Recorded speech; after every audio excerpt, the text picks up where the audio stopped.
A spokesperson confirmed the crash killed NASCAR driver Greg Biffle, his wife Christina, their son Ryder, and Greg's daughter Emma.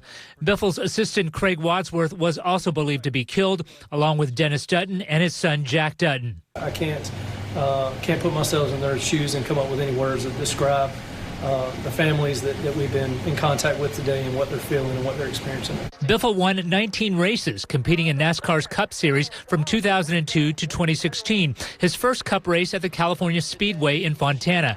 2 years ago, he was named one of the 75 greatest drivers in history. He spoke about his daughter after finishing one of the races on Father's Day and looked to the future. It's definitely a special day. You know, it was Father's Day, my first, Emma's first victory lane today, so it was pretty special for me. But I feel like we've just scratched the surface of how much better our cars are going to get, and we're going to work towards getting them better over this next, till the end of the season. In a statement, the family said they were devastated by the loss of their loved ones and heartbroken beyond words. They went on to describe the children and parents as deeply loved, Biffle's daughter Emma as a kind soul, and his son Ryder as infinitely joyful. Live in the newsroom, I'm Ted Chen, NBC4 News. Annabelle, back to you. All right, Ted, thank you very much for that update. Now to another plane crash with exclusive details from NBC4 Investigates. The FBI and LAX police are investigating after someone stole a plane at the Van Nuys Airport and crashed it into one of the airport hangars. You see it there. The crash happened this morning. NBC4 was the first to break the story. LAX police say a man stole the Cessna that's owned by the LA Flight Academy. They say he smashed his way into the academy, grabbed the key, and then hopped into the plane. So we started the engine there. It was taxiing this way, and the left wing of the plane hit that hangar right there, and it caused the nose to turn left. And so the nose went inside this hangar, and then it damaged the Porsche that's inside the hangar as well. Now, police say the thief crashed just seconds after he started to taxi. No one was hurt. The person who stole the plane was booked for theft of an aircraft. Now to an exclusive with NBC4 Investigates. 2 men have been arrested after taking Laker Adu-Thero's SUV. The LA County Sheriff's Department confirmed the arrest yesterday. They tracked down the 2 men, including Samson Nakua, the brother of Rams wide receiver Puka Nakua, to a hotel in West Hollywood where they valeted the car. It is still unclear where or when the SUV was stolen. We continue our coverage of the murders and the lasting legacy of Rob and Michelle Reiner. Tonight, we focus on their fight for the rights of the LGBTQ+ community here in California. NBC4's Keenan Willard joins us from outside the couple's home in Brentwood. Keenan. Annabelle, specifically, we've been talking to people who fought alongside the Reiners to legalize same-sex marriage in the state of California, and they tell us through their activism, the Reiners changed countless lives. Rob and Michelle Reiner. More than 17 years ago, Chris Perry and her wife were married in a ceremony at San Francisco City Hall. Then came Prop 8, a 2008 ballot measure that voters passed, banning same-sex marriage in California. And so Rob and Michelle understood that we were in this situation. Enter the Reiners. They'd worked with Perry in the past and asked her to join a lawsuit to overturn Prop 8. Because I think he and Michelle fundamentally believed in equality and fairness and justice. And they asked us if we would be willing to be plaintiffs in the case, to tell our story and explain what this was doing to our family. Perry says the Reiners were relentless in fighting for marriage equality, organizing donors, lawyers, and real families to speak out against the law. In 2013, Prop 8 was ruled unconstitutional. But that only happened because Rob and Michelle Reiner and a number of other colleagues got together and thought about the best way to push back against that law. Advocates say through their efforts, the Reiners changed the lives of countless LGBTQ+ families, a lasting impact for generations of Californians. These investments they made, the legacy they leave behind is immeasurable. And I'm so grateful to them, and I'm so sad that they're not here to see that dream realized longer. Stories say they hope stories like this will help bring more attention in the wake of this tragedy to the Reiners' lifetime of service to others here in the state of California and across the country. In Brentwood, Keenan Willard, NBC4 News. Thank you. you, Keenan. There are new developments in the Brown University shooting today. Police say they have identified a new person of interest but did not release the person's name. Sources tell NBC News they are investigating whether the Brown shooting on Saturday is linked to the shooting of an MIT professor 2 days later.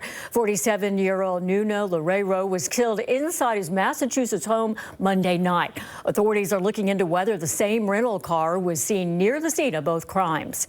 And more developing news, TikTok's parent company ByteDance has signed binding agreements to create a U.S. joint venture, the majority owned by American investors. That's according to a memo obtained by NBC News that was sent to the CEO to employees. NBC News has reached out to investors named in the memo but have not yet received responses. The deal would end a years-long push to force a company to sell the company's U.S. operation to domestic owners over national security concerns. The agreement is set to close on January 22nd.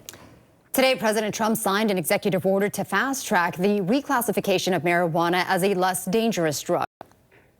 For decades, this action has been requested by American patients suffering from extreme pain, incurable diseases, aggressive cancers, seizure disorders, neurological problems, and more. It's an honor to do. The reclassification would pave the way for the FDA to study marijuana's medicinal uses. Cannabis is currently in the same drug category as heroin, ecstasy, and LSD. The order does not make cannabis legal nationwide, but it would put it in the same class as drugs like Tylenol with codeine, ketamine, and testosterone. And a name change for the Kennedy Center in Washington. Today, the board voted to rename it the Trump Kennedy Center.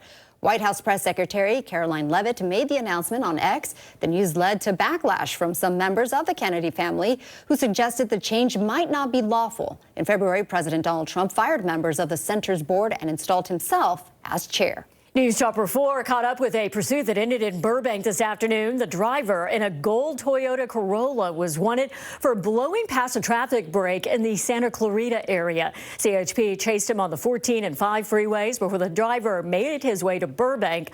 Officers boxed in the driver at Hollywood Way and Winona right next to the Burbank airport. The driver was then taken into custody.